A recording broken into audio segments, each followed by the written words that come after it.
पुत्र को आपका बनाया घर पसंद नहीं आया तो उसको तोड़ के नया बनाएगा, और उसका बनाया उसको पसंद नहीं आएगा वो और नया बनाएगा। वो तो परिवर्तन होगा ही। परिवर्तन संसार का नियम है। दुखी मत हो स्वामी, उनको धैर्य बंधाती है, और धैर्य बंधाने के बाद महाराज वहां पर विश्राम किए। दोनों के बीच में दीपक प्रणय हुआ। भगवान के लीला भी बड़ा विचित्र है श्रोता समाज। भगवान कब कहाँ कैसे करते हैं, बड़ा विचित्र गति है भगवान का। इतने दिन तक सुनीति गर्भवती नहीं हुई, आज एक रात महाराज रुके तो सुनीति गर्भवती हो गई। यदि वही सुनीति पहले गर्भवती होती तो महाराज दूसरा विवाह क्यों करते, लेकिन उसको पेरना था भगवान को। और देखो दूसरा विवाह किए, फिर भी संतान नहीं हुआ। वो बड़ी रानी फिर गर्भवती हो गई सुनीति। गति मैं आप लोगों को एक सुनाता हूँ, गीता आप लोग सुने होंगे। गते तुम्हारे नहीं जानी रे माधव, गते तुम्हारे नहीं जानी, गते तुम्हारे नहीं जानी रे माधव, गते तुम्हारे नहीं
गर्भवती हो गई। अब महाराज वहां से विदा होकर के सुबह सूर्योदय से पहले लौट आए। सुरुचि पूछती है, महाराज आपने बड़ी रानी के घर तो नहीं गए थे रात को? बोले नहीं नहीं, वो जंगल में हम सो गए थे। डर?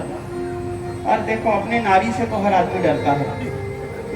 भले आदमी बोल देता है मैं नहीं डरता, डरते तो साथ मैं खुद ही डरता हूँ। तो आप लोगों को मैं कैसे बोल सकता हूँ आप लोग नहीं डरते होगे?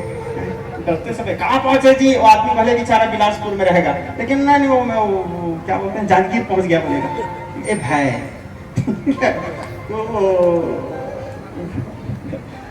कहत कठिन समझो तो कठिन है ये भी। तो अस्तु विद्या से नहीं स्वजन। यहाँ पर महाराज बोले नहीं वो मैं रात को जंगल में सो गया था। कुछ दिन बीता, सुरुचि भी गर्भवती हो गई।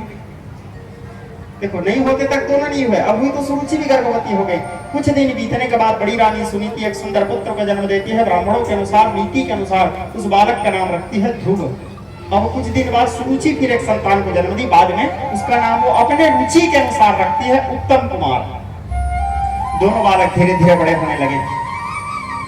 लेकिन देखो प्रारब्ध, एक पिता के बिल्कुल कुमारा पृथक पृथक गुणशीला चारा। कोई पंडित को तामस ज्ञाता। एक पिता के 4 संतान होते हैं, लेकिन कोई जरूरी नहीं कि चारों का भाग्य एक जैसा हो। एक पिता के 4 पुत्र रहेंगे, चारों के चेहरा अलग, चारों के रूप रंग अलग, चारों की आदत अलग, चारों के स्वभाव अलग, चारों के भाग्य अलग। कोई धनवान रहता है, कोई गरीब रहता है, कोई चंचल रहता है, कोई क्रोधी रहता है, कोई भक्त रहता है, कोई दुष्ट रहता है। सबका स्वभाव अलग अलग।